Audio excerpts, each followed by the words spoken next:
Hello everyone, আসসালামু আলাইকুম। চলে আসলাম আবার দুপুরের আয়োজন নিয়ে। দুপুরের রান্নাবান্নার আয়োজন করছি আমি। এই তো মুরগি, চাল কুমড়া ভাজি করব, সিদ্ধ করে নিয়েছি। তো আপনারা সকলে কেমন আছেন?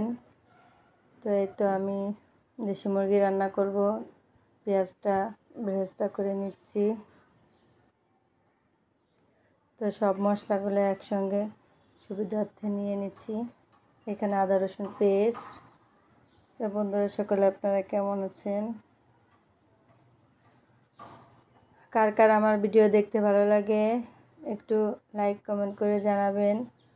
আর আমি চেষ্টা করি সবসময় আপনাদের পাশে থাকার জন্য। ব্যস্ততার মাঝেও কাজ করে যাচ্ছি ধৈর্য সহকারে। তো আপনারাও পাশে থাকবেন, সাপোর্ট করবেন। জানি না কতটুকু ভালো করতে পারি, তারপরও আপনারা ভালোবাসা দিবেন।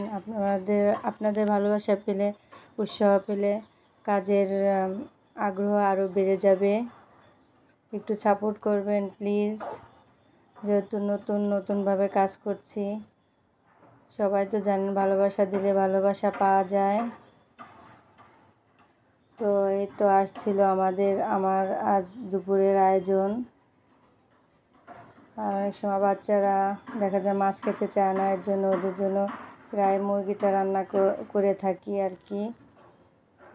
তো ভালো থাকবেন সবাই, আর আমার জন্য সকলে দোয়া করবেন। আপনাদের সকলের জন্য দোয়া করি। সাপোর্ট করবেন, সাপোর্ট করে পাশে থাকবেন। আর কোনো ভুল ত্রুটি হলে ক্ষমা করে দিবেন।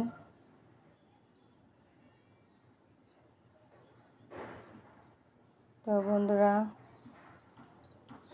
নতুন পেজে কাজ করছে নতুনভাবে, আপনারা সাপোর্ট করবেন প্লিজ। সবাই একটু পাশে থাকবেন, এটাই আশা করি। প্রতিদিন 3 মিনিটের একটা ভিডিও রাখার চেষ্টা করি, কারণ ফেসবুকে নিয়ম আছে 3 মিনিটের একটা ভিডিও দেওয়ার। ভালো থাকবেন সবাই, আল্লাহ হাফেজ।